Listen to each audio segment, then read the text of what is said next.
дугаараас та бүхнийхээ амрыг мэдчилж байна. Аадар анир нэвтрүүлэг хүрэхэд бэлэн боллоо.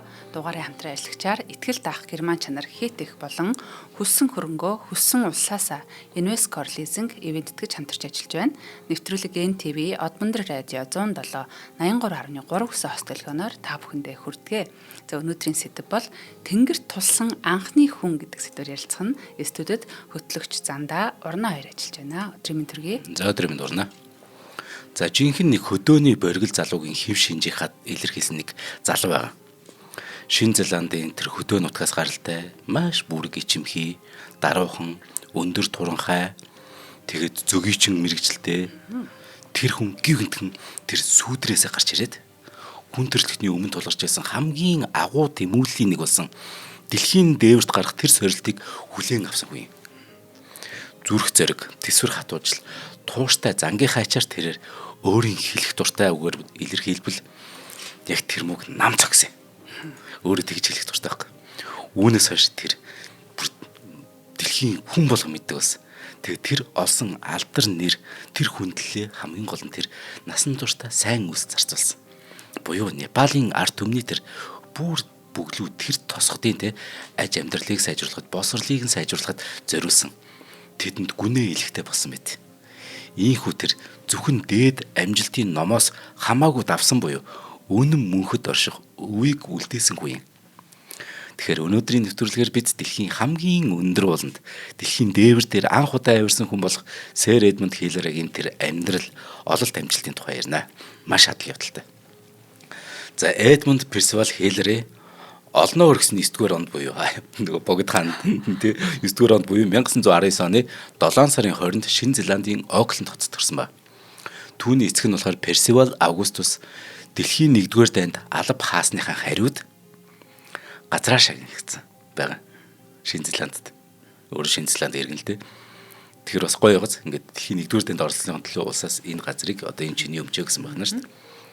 За ингээд үүний дараа гэр бүл нь эднийх чинь 3 хүүхэдтэй. Тэгэд өмнө зүгт орших Тукао гэдэг тэр өөртөө нь олгосон тэр тарилангийн суурьндаа нүүж утсан ба. Удалгүй тэднийд одоо эхлээд нөгөө Эдмонд гэх том. Тэгээд энэ нөгөө Жун гэдэг охин. Тэгээд тэр тосгондоо очсон чинь Рекс гэдэг ингээд дүүн төрж ингээд 3 хүүхэдтэй болж. Тэгээд Жун гэдэг тэр охин өөртөө тодорхойлохдоо за Эд гэд энэ ахаа гэлж. Эд бол толгойтой. Маань дүү Рекс бол царайлгаа. Харин би бол зүгээр л охин нь гэж. Хоёр хүн тэгэхээр эхэлж гол амьд байж л тээ. За Эдийн болохоор өөрийнх нь дурсамжаар бол гэр бүлийг нэгтгэн барьж байсан хүн нь яг түүний ээж нь гэдэг гинэ. Тэр л мөнгийг нь зохицуулж хүүхдүүдээ тэр аюулгүй сайн сайхан байлгахын төлөө их санаа зовдөг хүн биш. Гэхдээ мэдээж энэ ажил үнэхээр амаргүй байсан гэнэ. Учир нь энэ Хиллеригийн хүүхдүүд бүгдээрээ маш адал явдал дуртай. Альваг яг хязгаар нь хүртэл турших тийм хандлагатай байж. Энд чинь хүүхдүүд аюултай байхгүй. Тэ. Өндрөөс үсэрмээр санагдвал маш өндрөөс үсэрнэ гэсэн үг байхгүй юу? Энэ хамгийн аюултай. Нэг удаа бүр Эд Рекс гэдэг энэ нөгөө ах トゥ хоёр дээ шүү дээ. Хоёр хүүгэн ундаг дуугаа сольж унсан байгаа. Эд чинь том нь, Рекс чинь жижиг нь. Ундаг дуугаа сольно гэдэг чинь том нь жижиг нь том дуугатай уралдана гэсэн үг байхгүй юу? Юу гэсэн ч үгэн те.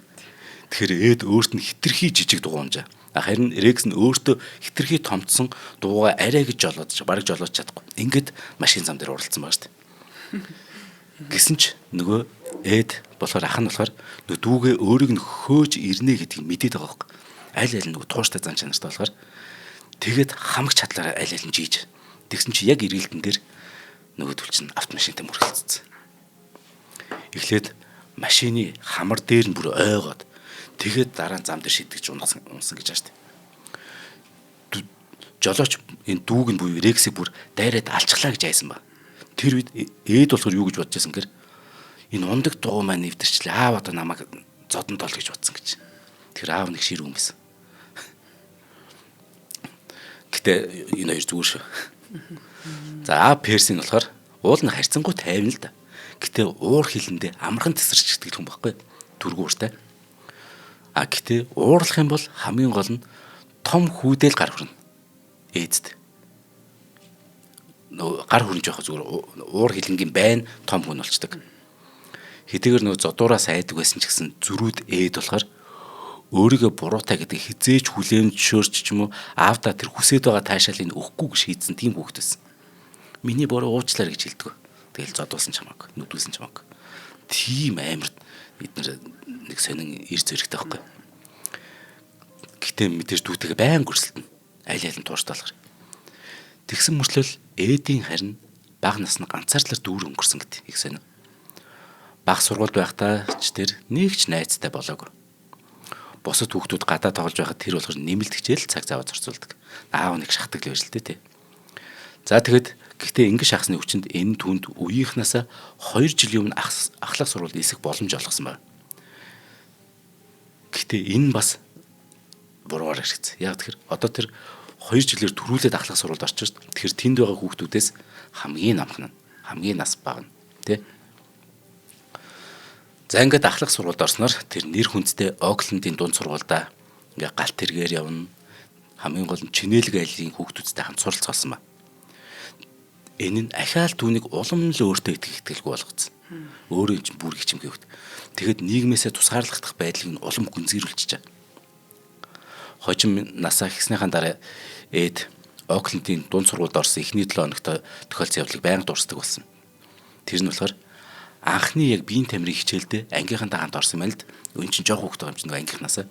Тэгсэн чинь багш нь шинэ сурагчтай нэг бүрслэг харж ийснаа яг Эд дээр ирэнгүүтээ энэ одоо надад юу явуулчих вэ? Энэ хүүхдийг те тэгж хэлсэн маань тэнгүүтээ Эдийг харж ийснаа бүр алдаа дутагдал бүрийн нэг бүрчлэн ингээд хэлээд маш урт жагсаалтаар тоочоод эцэст нь энэ чинь маш ичгэвтер байдалд оруулж байгаа шүү дээ. Тэгээд хүүг бусад азгуучуудын хамт хан зогсог тушаасан ба. Ийм нэг дээрлэхүү багш байж. Тэгэхээр энийг нэг насан туршдаа дурсан гэж чинь амар гүнзгий шархуулдсан байгаа байхгүй тий. Эд тэгэхэд энэ явдлыг өөрийн тэр гадаа төрхийн талаар дорд үзэгдэх мэдрэмжийн эхлэл болсон гэж дурсан байт. Энэ мэдрэмж тэгэхээр түүнтэй насан туршид нь хамт үлдсэн. Гэхдээ хамгийн сайхан нь Эд хүн төрлөختнөөс буюу хүмүүсийн дундаас олж чадаагүй нөхөрлөлийг номноос алт. Ном бол ичдэг. Өсвөр насныхны дунд түгээмэл уншигдаг зохиолч болох Эдгар Райс, Райдер Хаггард нэрийн бүтээлүүдийг бүр шимтэн уншсан дараа тэр бүр ингээд адал явдалт ялангуяа ууланд авиралтын тухай тийм номнуудтай танилцсан байна. Тэгсэн тэтгэр нь түүнийг гүн татсан. Энэ тэ уулын оргил дээр гарах гэдэг энэ мэдрэмж нь. Тэгээд бүр уулын одоо тэ ер нь авиралтын тухай гартаа таарсан бүхнийг шимтэн уншдаг болсон. Персийн болохоор тухайн хотын орон нутгийн соннийг эрхлэн гаргадаг байсан юм байна угаасаа. Тэгээ хажуугаар нь бас нөгөө тэр чинь нэг газартай болсон тэнцэнэ зөгийн аж ахуй эрхэлдэг. За ингээ 1935 онд Эдийн Оклендийн дунд сургуульд суралцсан сүүлчийн жилд нь эдний гэр бүлээрээ Оклендийн доторх Эрмёра гэдэг дүүрэгт нүүж ятсан байна л да. Зөгийн аж ахуй энэ үеэс яг гэр бүлийн орлогын гол их үүсрэл болсон байна. Одоо баг өөр юм хийхгүй. Ингэснээр Эд өдөр бүр галт тэргэнд олон цаг зарцуулах шаардлагагүй болсон. Ер нь тэгээд коллеж ингээд төгсөөд Оклендийн их сургуульд илсэн орж математик болон байгалийн ухааны чиглэлээр суралцжээ. Үүний хажуугаар нөгөө их сургуулийнхаа явган аяллаа клубт илсэж байгаа байхгүй. Эд өөрөө их том алхдаг залуу байсан байна. Энд чи өндөр туранхай шүү дээ. Их том алхаатай. Дээр нь их төсвөр төвчээртэй. Тийм учраас энэ нөгөө ой модоор явган аялдаг гişүүдийнхаа хамгийн шилдэг нь болсон байна. Мөн хажуугаар нь бокс, жижүүцгийн одоо хичээл суусан ч гэсэн яг ингээд цагаат талаар нүүр тулсан зодоо түүний нөгөө энэ дүлгөөхөн бүрэг ичмгийн айр цанд нь тохироогүй байна. За ингээд 38 онд хичээл сургалга нэг л бүтлгүй байсан учраас Эд их сургуулаа орхиод за зэшиг гэд аавда туслахаар тэр зөгийн аж ахуйд нь тусалж гисэн ба. Одоо фермер л болж. Түүний төсвөр хатуужил, төвчээр, биеийн хүч чадал нь энэ ажил яг тохирч исэн гэж. Гэтэ тэр мэдээж хэрэг өдөр бүр 300 тонны зүгүүд хатгуулахыг төсвөрлөх хэрэгтэй болно гэсэн хүчнээ төвчээртэй байгаад. За ингээд Эд зөгийн аж ахуйд орсноос судалгүй түүний эцэг нь одоо Radiant Living гэдэг нэг шинэ үеийн шашны хөдөлгөөнд нэгдсэн гэдэг ч юм нэг иймэрхүү мэдээлүүд ба. За ингээд байж идэл 1939 онд дайн эхэлж. Тэ дэлхийн 2 дугаар дайн. Яжгаад Эд чинь дөнгөж яг 20 настай байхгүй. Хилларагийн 2 хүү хоёулаа энэ Шинэ Зеландын зэвсэг түвшинд татагдах нь маш тодорхой болж. Гэвч нөгөө инх тайвныг эрхэмлдэг аав нь үүнээс ямар ч үнээр хамаагүй сэргийлэхээр шийдсэн. Хоёр хүүгээ харамлаад шүү дээ дайнд явуулсан. Хинч тэгнэ л дээ. Гэтэл энэ чинь маш эвгүй шийдвэр байна. Тэ. Тэгэхээр нөөцөд зайлшгүй шаардлагатай мэрэгжил гэдэг нэг зүйл гарч ирсэн байна. Нөөцөд энэ дайны нөөц гэж одоо хоол, унд, дэвсгэр, даав юу гэдэг өчнөө нөөц хэрэгтэй шүү дээ. Тэрэнд зайлшгүй шаардлагатай мэрэгжил ингээд хамаарах хүмүүсийг цэргийн албанаас чөлөөлөх заалт гэж байт юм байна. Тэрийг ашиглаад өөрийгөө болон эдийг цэрэг татлагаас чөлөөлж чадсан байна. Аав нь тийм. Энэ нөгөө зөвгийн аж ахуйн энэ ангилтанд багчсан байхгүй. Гэхдээ энэ шийдвэрээ эцэг перс болохоор нөгөө хүү ээдтэй хилэлгүй хийчихсэн байна. Тэгсэн чинь ээд тэрэнд бухимдчихгүй. Би энэ дайнд ямаар нэгдэдэг. Гэтэл удалгүй аав нь нэг гэр бүлээс зөвхөн нэг л хүнийг албанаас чөлөөлдгийг мэдсэн баг. Өөрөө явах уу? Том хүү ээд нь явах уу? Эсвэл баг хүү рекс нь явах уу? Ийм амар шийдвэрт. Заавал нэг нь явах хэрэгтэй. Хүч магадгүй зүйл рүү. Тийм ч хоёрдугаар дайн бол маш аимшигтай шүү дээ. Тийм шүү дээ. Тэ. Хэрвээ эдийг чөлөөлжүүл рекс нь дайнд явъя гэдэг гэсэн. Гэтэ рекс нь болохоор эдээс ялгаатай нь цэргийн алба болон айрамд алба хаахыг ясмахнаас угаас эсэргүүцдэг байж. За ингээд эд болохоор сайн дураар цэрэгдэлсэд бэлэн байсан. Харин рекс татгалцсан. За ингээд эд өөрийн ихтгэл хүмшлийг дагсан баг. Учир нь 3 жилийн турш аав нь өөрийг нь эх орныхоо өмнө хүлээсэн үүргээ биелүүлэх боломжгүй болгосонд дотроо баг аавыг хорсож явж исэн гэсэн үг. Залуу хүмүүс ч нэг дайнд бас юмар санагддаг нэг тийм байдаг да. Харин тухайн үед ер нь дайнд явах хүсэлтэй Линкольны хүү ч юм уу те. Тэгээд эцэг их нь хамгаалахаар заавал явна гэд нөгөө тарих угаалтанд маш их автагдсан байсан. Тий. Ингээд эцэст нь 1944 онд Шинэ Зеландын эзэн хааны нис хүчинд элсэж байгаа. Нисэх хүчин. За хоёулаа хамтран ажиллаж танилцуулъя тий. За тэгээ нэвтрүүлгийн хамтран ажиллагчаар итгэл даах герман чанар хит их нэвтрүүлгийг итгэж хамтарч ажиллаж байгаамаа. Тэгэхээр герман чанар гэхээр ерөнхийдөө манайхан бас ойлголт авчин те. Тэгээ надад бол тавилгын яг ямар тавилгатай болохыг хүсэж байна гэх юм бол те маш одоо зай талбайг зөв одоо ашигласан. Ухаалаг те. Ухаалаг те галтгооныхоо одоо төмбөчгөр ингээд толгоогоо хийгээд юм ухаад байдаг те. Тэр бол одоо бас тав тухгүй нөхцөл ахгүй юу. Тэгтэл одоо зарим айлууд одоо ухаалаг айлууд гэж хэлээ л да.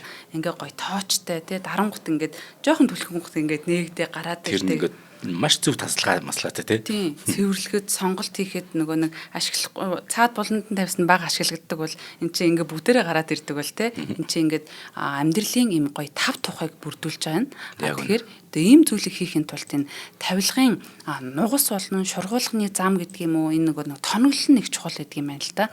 Бид нар чинь нөгөө тоноглол гэдэг нөгөө хит жижиг зүйл болохоор бас тэрийн чухлыг айхтар анзаардаггүй хамгийн чухал зүйлээ. Тэгээд нөгөө өнгө байдаг юм хавтангаа үзэж байгаад ингээд авчдаг. Гэтэл яадаг гэхээр айл болгонд одоо нэг нугас нэвдэрсэн юм уу шургуулныхын зам нэвдэрчдэг ч юм уу. Эсвэл нэг дали хаагддаг нэг. Тийм дали хаагддаг те ингээд нилээн түлхчээж хаагддаг ч юм уу. За тэгэхээр энийг одоо бүр солиулах уу яах уу гэдээ өөртөө нэг нугас авч үзээд нэг янзлах гэж үзээд амжилтанд хүрдэггүй юм тохиолдлууд бас түгээмэлээдэг баха. Тэгэхээр бүр анханасаа одоо энэ хийдхийн одоо та бүхэн байран дээр нь очиж үзээд энэ Германы 135 гаруй жилийн түүхтэй дэлхийд танигдсан тавилгын тоноглолын хийдх брэнд Монголд аль бие усны эрхтэйгээр үйл ажиллагаагаа ингэж явуулдаг. Тэгэхээр орон зайдаа яг тохирсон орчин үеийн шийдэлтэй, удаан эдлэгээтэй галтайгоо хэлхийг хүсэж ивэл эдний одоо шоурумд нь очиж үзээд өөрийн биеэр тоноглол бүрийн шийдлийг нь илүү бодитоор мэдрээд мэрэгжлийн зөвлөгөө авч болдог. Ингээд нэг удаагийн чанартай сонголтоороо насан туршийн сэтгэл ханамжийг авдаг. За хавтын энтер бол бас эвдэрх нь гайгүй штэ. Тэгээд хэрвээ ингэж тоноглолондоо маш сайн анхаарчих юм бол бүр үе дамжуулан хэрэглэх боломжтой тавилгуудыг ингэж хийлгэнэ. Зөвхөн одоо энэ галтгооч гэлдэг одоо энэ хувцас гэж нэг юм байна тий. Ингээд онгойлонгод маш ухаалаг ингээд бүх юм ингээд онгодог бол ямар гоё вэ?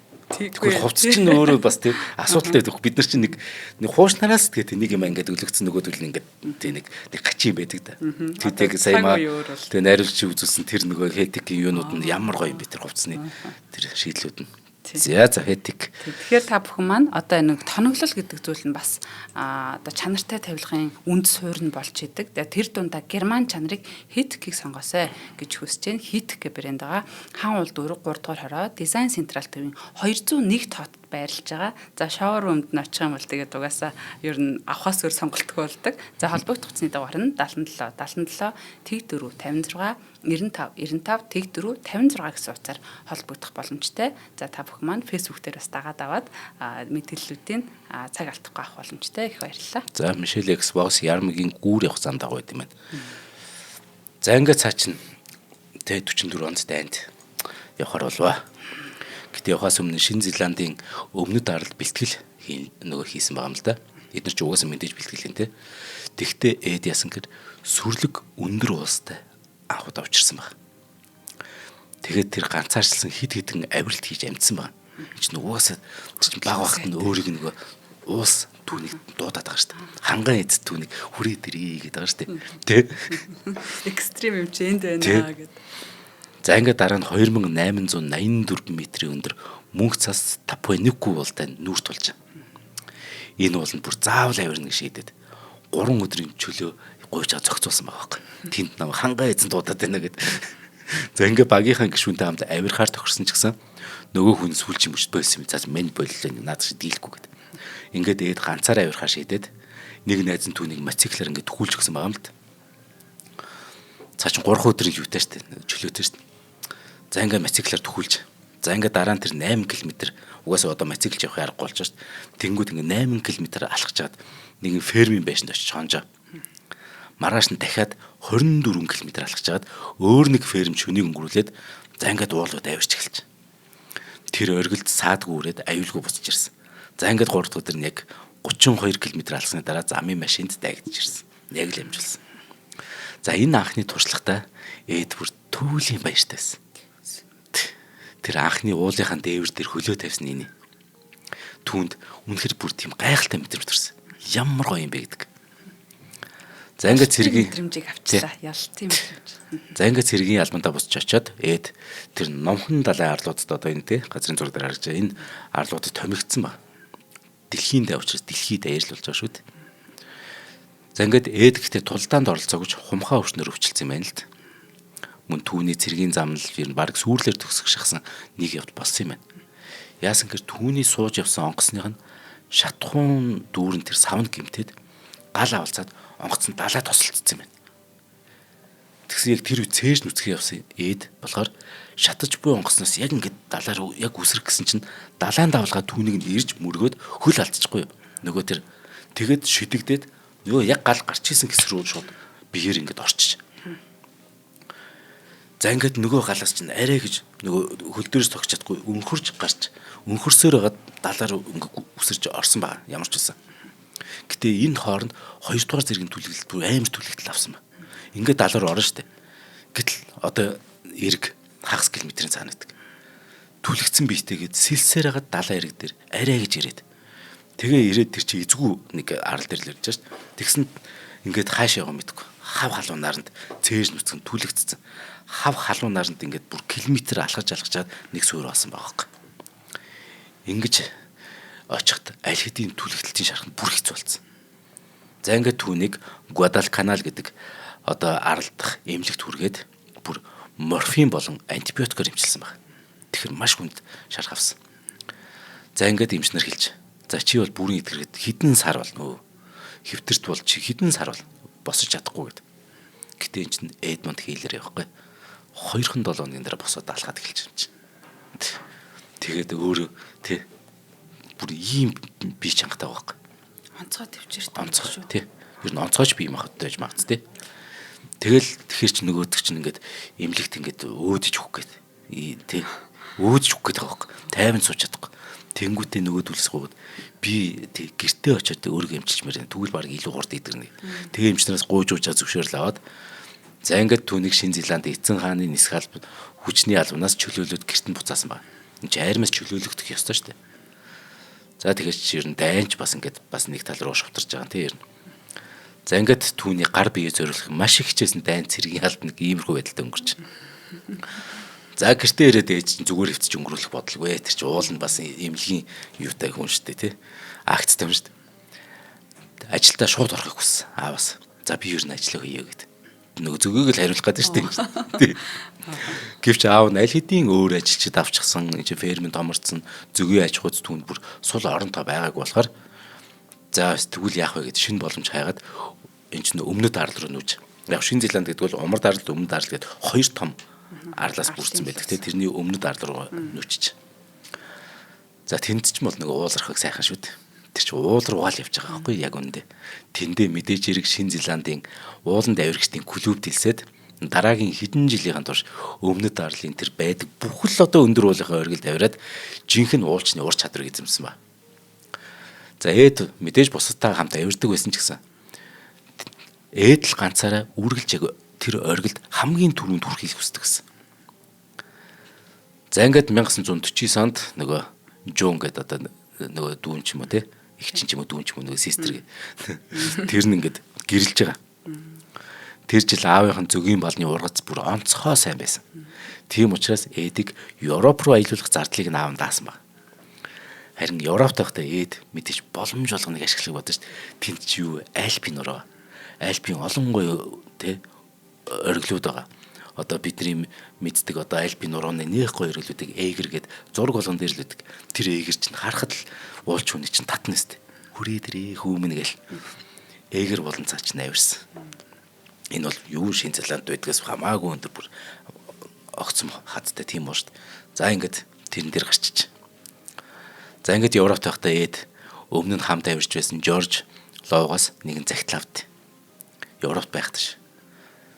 Захидлыг ингээд нэгд үздэг хөөх.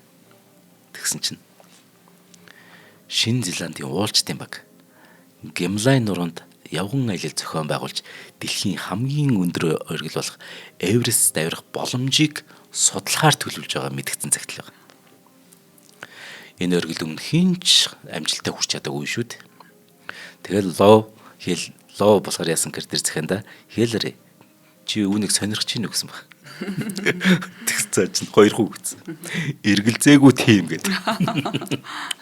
За ингээл газ бушууг шиг Шинэ Зеланд руу чавцдсан байгаа зү. Тэгж их дуртай байж шүү. Тэгээ гол нь Европ Шинэ Зеланд чинь яг дэлхийн ертөнцийн яг нөгөө яг тийм ингээд захтнах гэх тийм.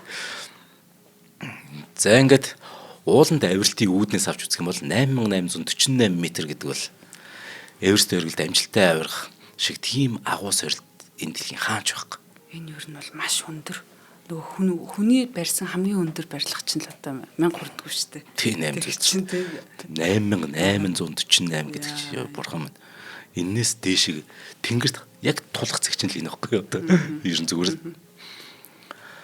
Олон уулчин тийшээ өрөх гэж оролдохтой амиа алдсан. Энэ зүгээр хэлрэгээс ч хойш, хэлрэгээс ч өмнө ирнэ. Тэр дундаас бүр хамгийн алдартай нь 1924 онд бүр сураггүй болсон Британий уулчин Жорж Маллери. Оргилд 8848 м-ийн өндөрт ба тэр Эверест буюу Жомолунгмад тэр очих төгцнийг хүмүүс мэдчихсэн. Гэтэ алга болсон. Ингээд алга болсон. Энэ бүр маш шугам бас дэлхийд даяар. Эдмунд Хиллерээс ч өмнө 1924 оны үйл явдал бүгд найрамдах Монгол ард бас анх яг байгуулагдаад үндсэн хуулиа ингэж гаргаж явах яг тэр үед баг. Дэлхийд даяар энэ Жорж Маллерийн тухай хүрсэн болов хүрээг болов яасан бол цогцон хаана байгаа бол хинч мэдгүй. Цогцон 75 жилийн дараа олдсон байгаа шүү дээ. Бүр 1900 энэ чинь 99 онд олдсон. Тэгээд олдоход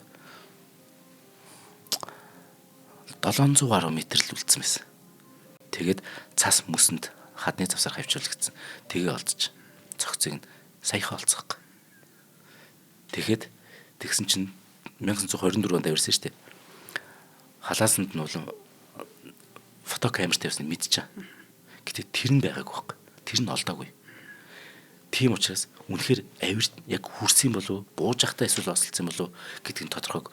Ядаж камер нь олцсон бол тэрэн дээр тэрийг нь хальсыг харж байсан байхгүй. Яаж яг дуугаа те. Тэгээд яаж яхад эхнэрх нь нөгөө өөртөө авч ивчсэн эхнэрх нь зураг байгаагүй байхгүй.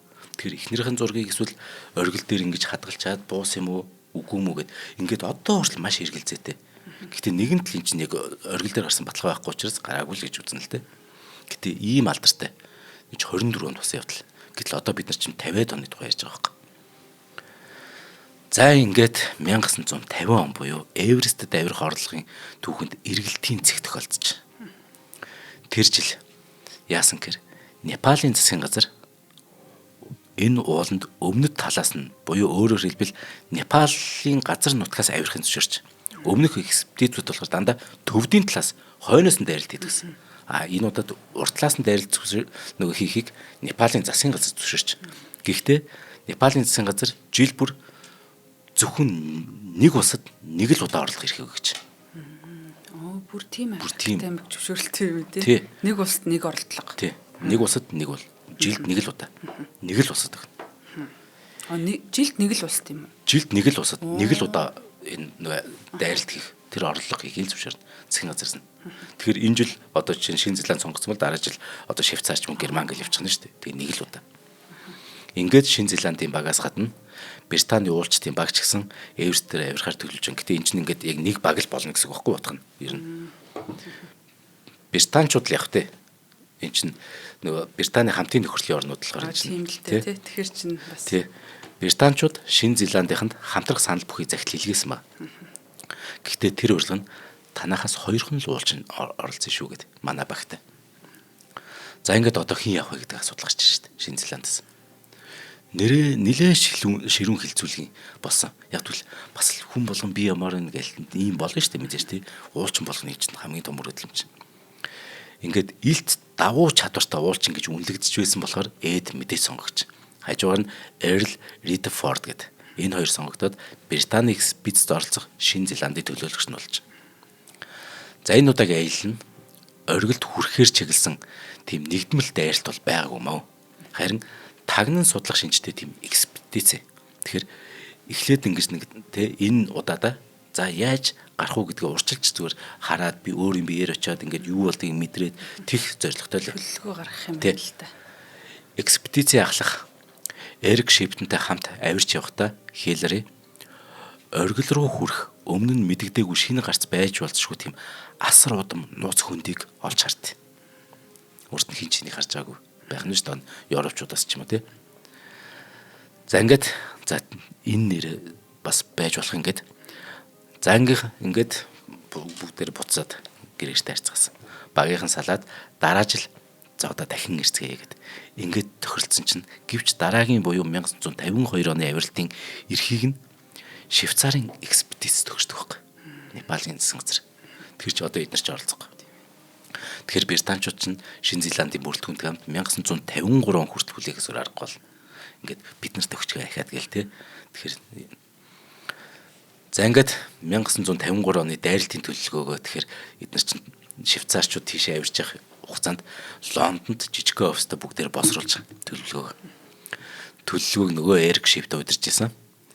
Тэр болохоор ингэж төлөвлөж байгаа. Аялыг ер нь цөөн хүмүүний бүрэлдэхүүнтэй. Тэг хөнгөн хэрэгсэлтэй байх хэрэгтэй юм байна гэж. Тэгсэн чинь Шиптэн багийн гишүүдээ ингээд сонгоод эхлээд удаагүй байснаа төлөвлөгөөг гинтхэн өөрчилж штэ. Өмнө нь яасан гэхээр цөөн бүрэлдэхүүнтэй экспедицүүд Эверест авирах гэд аль нь ч амжилт олоогүй юм. Хөнгөн одоо тэр хэрэгсэлтэй хүмүүс. Тэгэхээр за тэгвэл хамгийн сүүлийн тоног төхөөрөмжтэй бүр хангалттай нөөцтэй маш том баг бүрдүүлэх шийдсэн баг. Ингээд бүр шинэ удирдагчаар Жон Хант гэдэг хүнийг томилж байгаа. За ингээд Непалийн засгийн газар ч зөвшөөрлөө гэсэн. 1953 оны 3 дугаар сард экспедицийн баг Катманду хотод төвлөрч цуглаж байгаа энэ тэндээс ингээд. Катманду гэдэг бол Непалийн нийслэл. За ингээд Катманду хотод бүгдээр цуглараад тэндээсээ зүүн зүгт Гималайн руу Эверестийг зорин хөдлөх бэлтгэлээ хангаж багийн бүрэлдэхүүнд Хиллари оролцсон 14 уулчин нэмэх нь 30 гаруй Непал Шерпа нар байсан. Шерпа гэдгийг манайхан зөвхөн өндөр уулын хөтөч гэж бас андуурд хүмүүс байдیں۔ Яг үндэ Шерпа нар бол одоо Непалд ялангуяа Гималай өндөр уулсад амьдардаг угсаатныг гэлж. Энэ угсаатан бол бусад угсаатнуудыг бодвол өндөрт байж сурсан бие махбодч өндөрт тастан зогцсон тийм хүмүүс. Ер нь бол Шерпа нар бол хамгийн том үүрэгтэй ш. хамгийн хүнд ачаагийн нүүрэнд хамгийн хэцүү замыг одоо гаргана те. Харин ширпанер надад амар лаг санагдаад байдаг шүү. Ширпанер л ер нь баг авираад идэг байхгүй юу. За яг тэрийг тусна яриа те. За ингээд 3 дугаар сарын 10 энэ өдрийг цээжилцгээе. 3 дугаар сарын 10-нд баг 400 хүн Катмандуос хөтлж энэ чинь явган хэл. 400 хүн. Ямар хүн бэ? Тэдний 350 нь болохоор анхны нөгөө бааз хүртэл ачаа тээвэрлэхээр хөслөгдсөн нутгийн иргэд. За ингээд тэд 400 хүн Непалийн хөдөө нутгаар 17 хоног алхаж эцэст нь эхний үндсэн бааздаа л хүрч. Оо, тийм удаа алхах зам нь юм. 1950 бүр дэлхийн хөгжлөөс хоцрогдсон Непал улсын талаар ярьж байна. Юу машин унаа тий? Хинч мэдэхгүй тэгээд энэ замыг чинь эдгээр ч анхудаа явж байгаа шүү дээ. Шахуу зүгээр. Ингээд 17 хоног алхасны эцэст хамгийн ихний зүгээр бейс камптай л ярьж. Тэгээ оцсон чинь тэр газар нь Тэмбүчийн хийд байжээ. Төсөөлтөө огт мэдгүй газар шишпанараар замшлуулаад 2-3-7 хоног ингээд явж салхи шуурга өндөр ууланд явж исэн чинь өөдөөс нь Тэмбүчийн хийд ингээд сүндэрлцэн харагдаж ийн гэж бодохоор марзан баст. За ингээд тэд энэ Тэмбүчийн хийд байдаг энэ газараа 3-7 хоног байрлаж удахгүй үржлэх нэг авиралтын төлөвлөгөө босруулж бас цаг агаараа ингээд эн чинь хүлээж штэ. Чухалтай маш чухал хэсэг. Маш чухал тий. За ингээд орон нутгийн хад асганд авиралтын хэрэгслээ энэ хавцаа туршиж үзнэ. Өндөр уулын тэр сэрэг агаарт эн чинь дасгаж хичээн тий.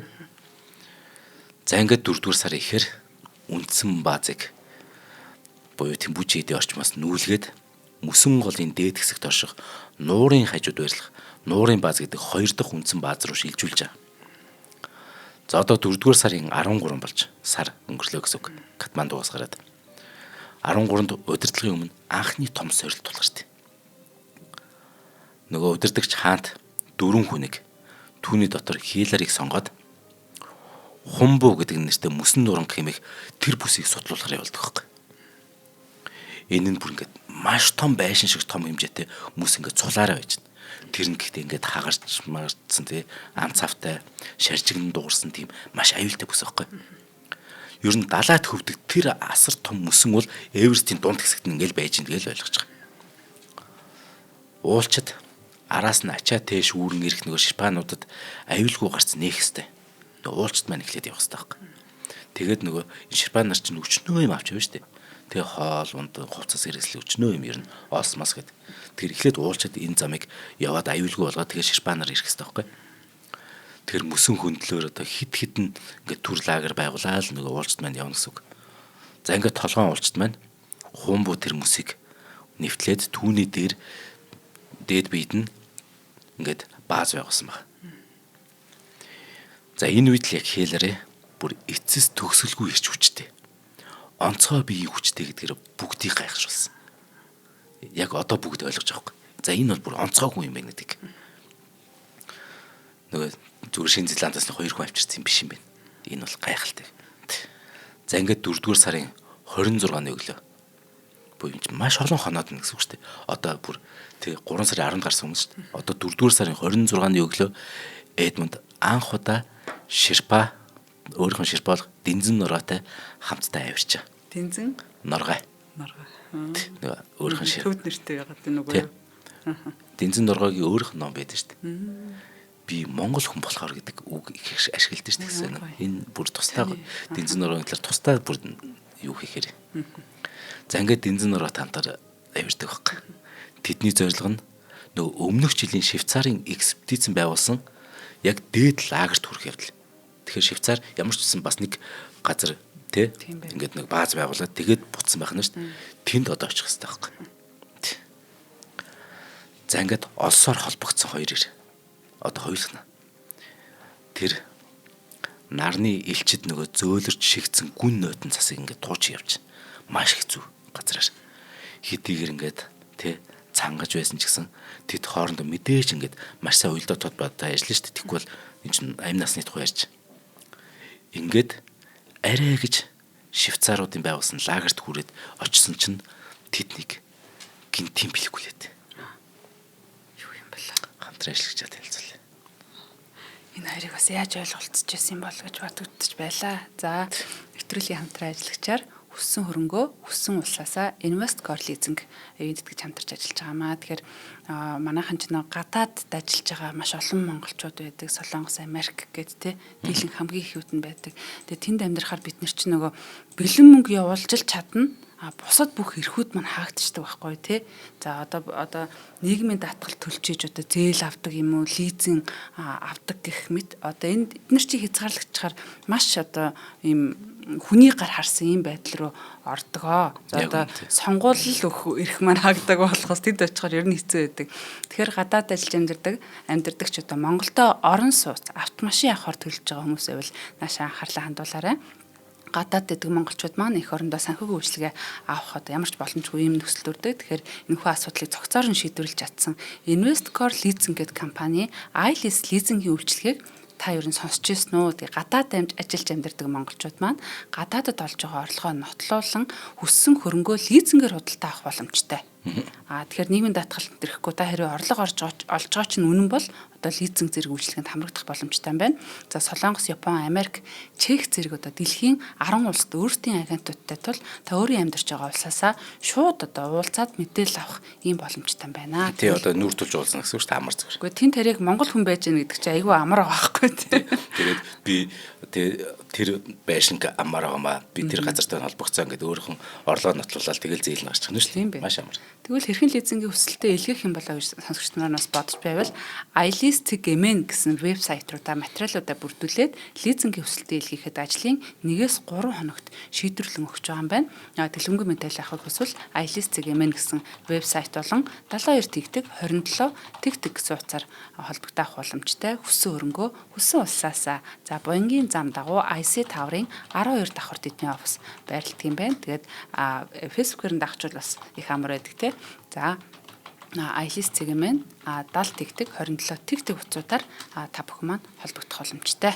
За энэ бол маш гоё бидний нэг хязгаарлагдмал зүйлийг маань ингэж нээж өгч гин гэдэг бол бас гоё наа. Их баярлалаа. Нэвтрүүлэгтээ ивент гэж хамтарч ажиллаж байгаад.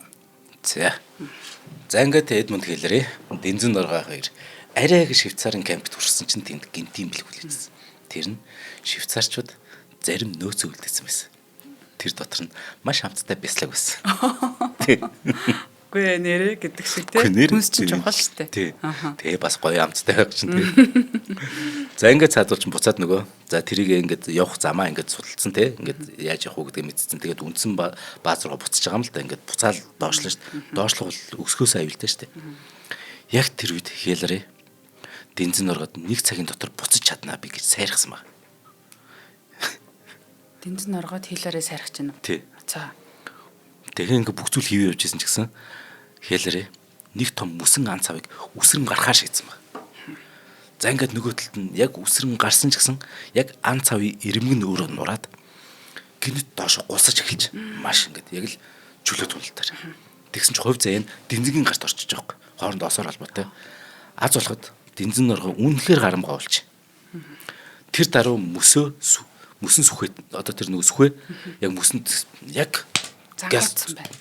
Зоогоол бүх хүч чадвар хүч чадал туршлагаа ашиглан хэлэр их тэр ан цавын хажуу хэсэг рүү ингээд яг тогтоолгоод өөрөөр нь авируулж чадсан. Өглөө шүү дээ. Угаас өглөө бүр тий. За ингээд үндсэн баазда буцаж ирэхэд энэ ам өрсөн аврал уулчин гэрсийн нөхөрлөлийг нь маш баталгаажуулж дээ. Энэ хоёр үүзэхгүй найзууд бас яг энэ хүчсэн. Хэлэрээ бүр эцэг ихтэй битсэн цагталтай.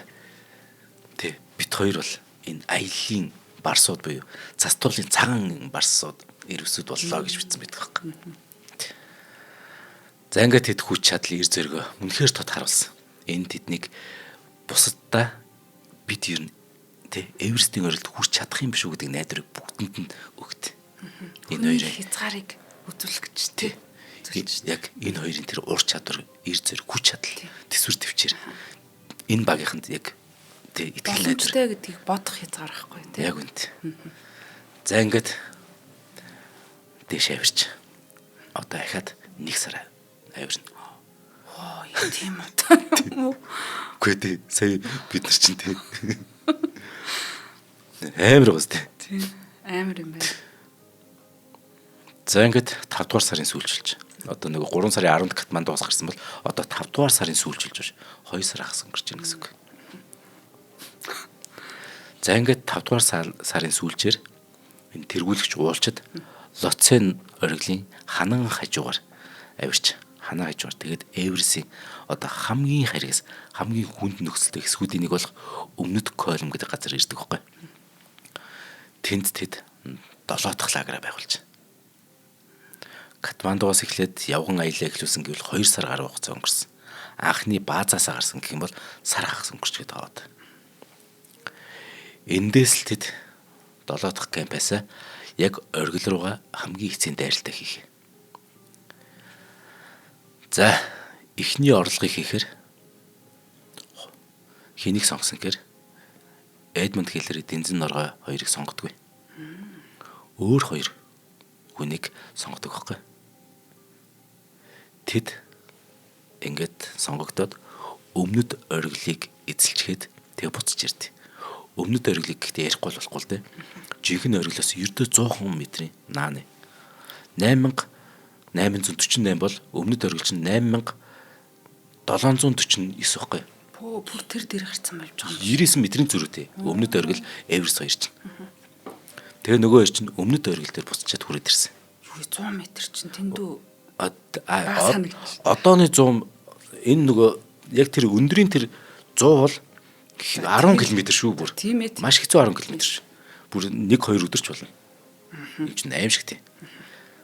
Ер нь өмнөд оргил дээр гарсан хүмүүс бүр дээвэр дээр нь гарчлаа гэж эндүүрдэг тохиолж байдаг гэдэг байгаа байхгүй. Хамгийн гол нь өмнөд оргилоос дараагийн тэр 100 м буюу жинхэнэ 100 м өндөр болохоос тэр явах зам чинь 100 м биш байхгүй да. Зүр өндрөөрөө 100 м боловч энэ хоорондох явах зам чинь маш урт. Тэгээд тэрс нь яг хамгийн хэцүү нөхгүй бүр. За тийм байна. Хоёр оргил хоорондын зайгаас ахуулаад зөндөө олон даваа энэ дээр нэмэгдэх юм байна. 100 м гэхээр нэрэж бас хүн чинь өөрөө нэг метр гарна гэхээр ингээ харахад нэлээд өндөр санагдах юм байна. Тий. Тэгээд тэр зам маш хэцүү бэрх байхгүй. Ямар ч тач тэгээд хоёр сонгогдсон өмнөд оргилыг эзэлчихэд хурж ирч. За ингээд 5 дугаар сарын 28-ны өглөөс дахин 5 уулчин өмнөд Колмоос хөдөлж байгаа.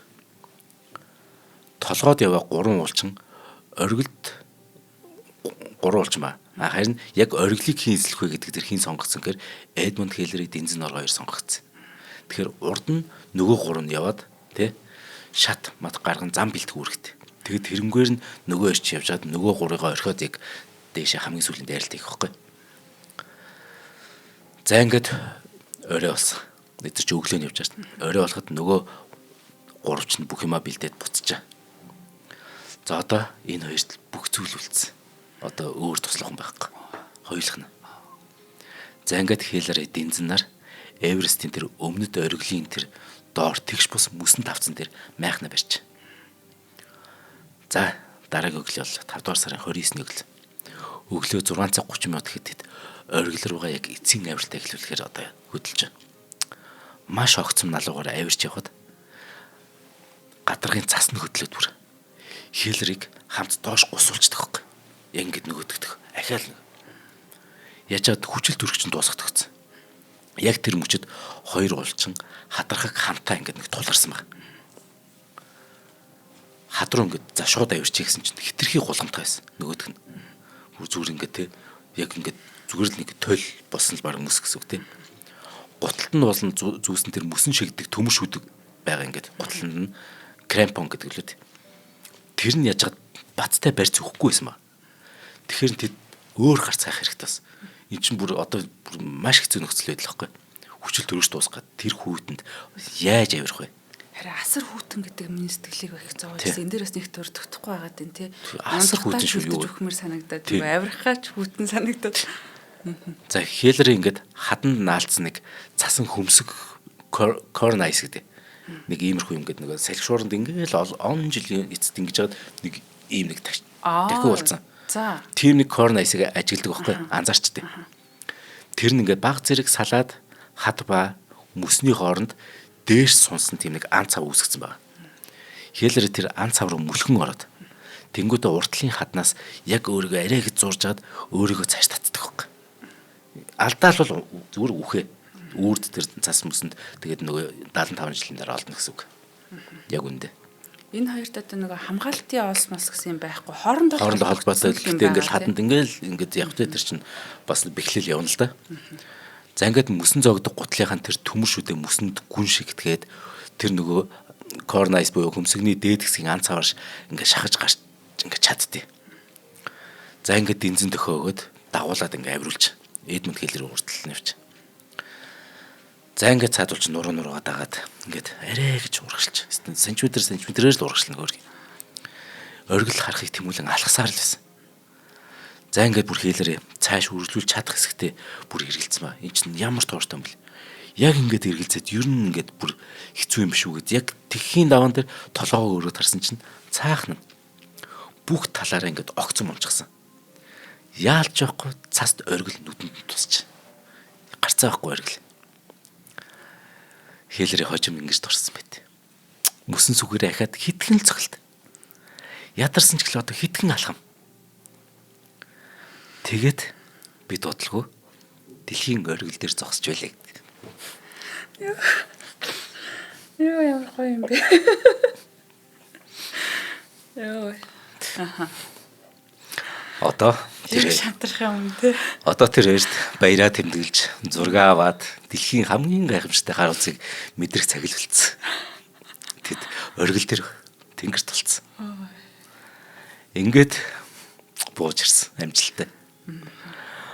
Эверестийг эзэлсэн тухай мэдээ 6 дугаар сарын 2-нд дэлхийд даяарч төгсөн. Бүх дэлхийг нэг мэдээлсэн, гайхалтайгаар мэдээлсэн. Эдийг бүр боломжгүй боломжтой болгосон Шинэ Зеландын хөдөөний зүгийчин гэж алдаршуулсан. Непалаас тэр Шинэ Зеланд биш, Лондон руу нисэн. Учир нь 6 сарын 2-нд дэлхийд даяар Эверестийг эзэлсэн мэдээ босон тэр өдөр манай 2 дугаар Элизабет хатан Синтидэ суус өдөр. Тэгэхээр тийшээ явж байгаа гэсэн үг. Хатан хаан болж байгаа өдөр. Тий. Шинэхэн хатан хаан маань тэр өдөр нэгэн эрийг Найт буюу Хүлэг Баатар цолоор шагнад. Тэр нь Эдмонд Хиллер байхгүй. Эзэнт гүрний Хүлэг Баатар гэдэг. Knight Commander of the British Empire гэдэг цолоор шагнаж байгаа шүү дээ. За харин Лондонгоос одоо цаа чин Шинэ Зеланд дээр нь Хүлэг Баатрын хуваар ер нь дэлхийн баатрын хуваар иргэн ирэхэд түүнийг мянган хүн харахаар гудамж нь тэр чигээр цугларсан байсан. Энд чинь бүрэг ичимхий, эвдүү, муутай залуу шүү дээ. Гэтэл ийм хүндэл бишрэл дасгал нь маш амаргүй байсан мэдээч. Энд чинь бүрэг хിവэрэл байгаа. Зүгээр тий. Гэтэл дэлхийн хот болчихлоо. Гэхдээ Эверестийг эзнээс хэдхэн сарын дараа Хиллери дахин нэг ялт байгалт. Тэр нь юу гэхээр хэдхэн сарын дараа тэрээр Луис Мэри Роусын сэтгэлийг булааж түүнтэй гэрэлсэн явдал. Бүрэг ичимхий залуунтай ярьж. Учир нь тэр маш бүрэг ичимхий.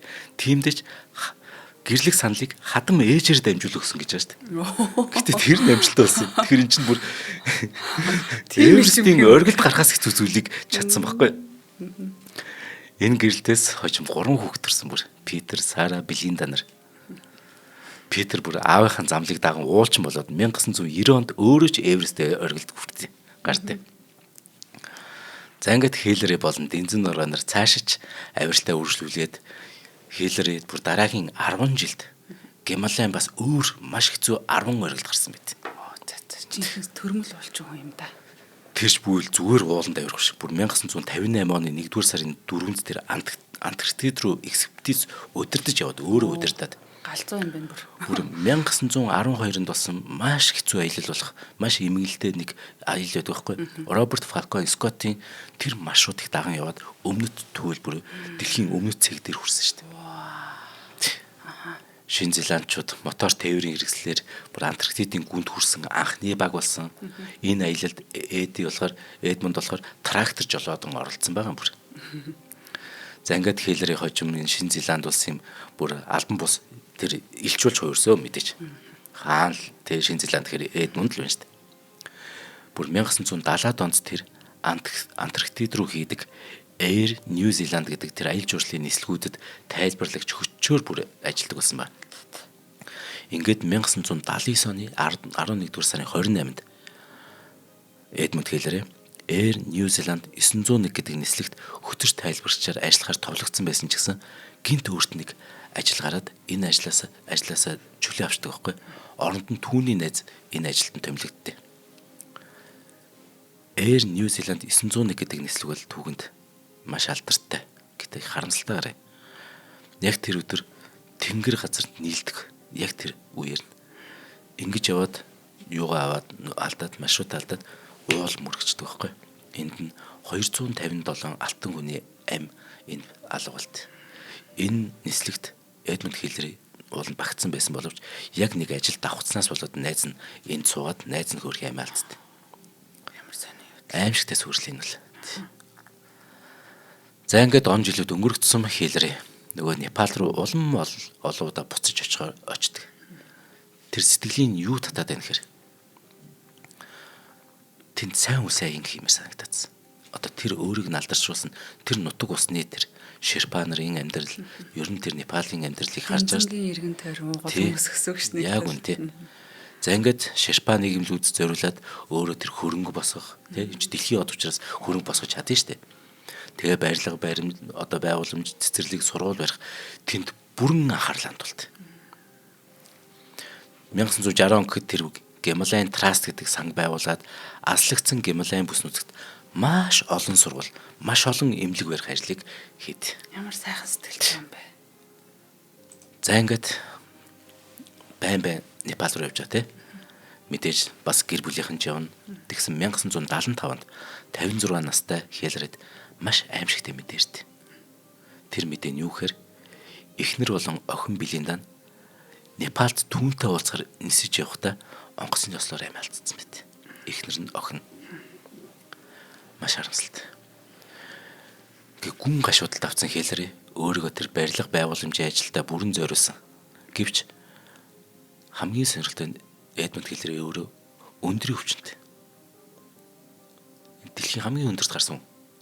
Энэ өндрийн өвчин сэтрээд, улам бүр сэтрээд энэ ажлын түүнд улам хүнд болж эхэлсэн. Ингээд 1990 оны сүүлээр түүний эрүүл мэнд ихэд муудсан баг. Ингээд эцэст нь 2008 оны 1-р сарын 11-нд зүрхэн зогсоод тэр Окленд хотын эмнэлэгт 88 наснда зүрхний шигтээсээр нас барсан ба. Шинэ Зеланд бас энэ өдөр улс орон даяар гашуудал зарласан.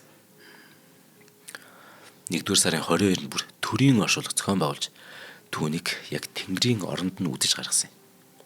Харин 2 сарын дараа Гиген Жоржийн сүмд түүний дурсгал зориулсан талархлын ёслол болдог.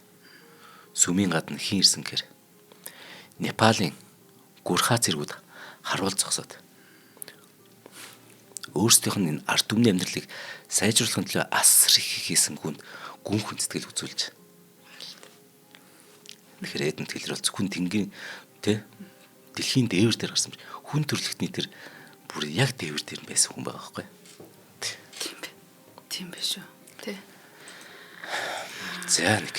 Тэ надад ингэж хэлэхэд тий үнэхээр сайхан дугаар боллоо. Би уулын талаар бас тэгж их сонирхдгоо. Одоо Эверестийн талаар кинонуудыг төгж үзмээр санагдчихэв. Тэгээд энэ хүнийг одоо хүн болгон энэ экстрим зүйлүүдийг хийж яхад за чи өвхөө чи л гэж одоо их л хэлжсэн ч юм уу те. Тэгтэл одоо бүр маш сайхан насалсан байна те.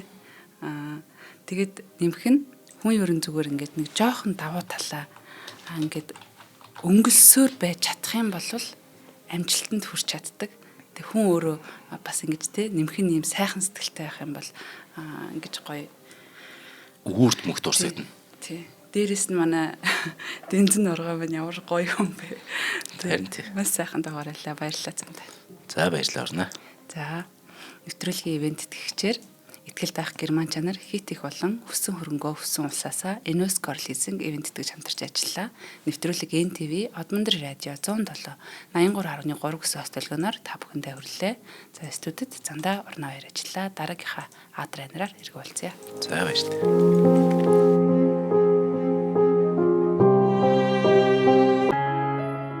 Нэвтрүүлгийг хүлээн авсан Нарны аймгийн монголчуудаа баярлалаа. Одмондөр сувг нь энэ мэдчлэн таны мэдхүйн мянган нэвтрүүлгийг 2026 оны 7 сарын 1 хүртэл та бүхэндээ хүргэх юм. Их хэлээрээ шинжлэх ухаан танин мэдхүйг түгээх нь үлсэд нэгтгэх хүсвэл та бидэнд хандив өгөх боломжтой. жилдээ ганцхан удаа 100,000 төгрөгөөр биднийг дэмжснээр шинжлэх ухаан танин мэдэхүйг түгээх энэ үйл хэрэг амжилттай үргэлжлэх юм. Од мөндөр нэр дээрх Худалдаа хөгжлийн банкны даансага 4191 тэг 4518. Та 100,000 төгрөгөө шилжүүлэхдээ гүйлгийн утга дээр нь өөрийн нэр болон утасны дугаараа заавал бичээрэй. 100,000 төгрөг хандалснаар Од мөндөр сүгийн алтан гишүүн болох юм а. Шинжлэх ухаан, танин мэдэхгүй Монголд ялах болтугай.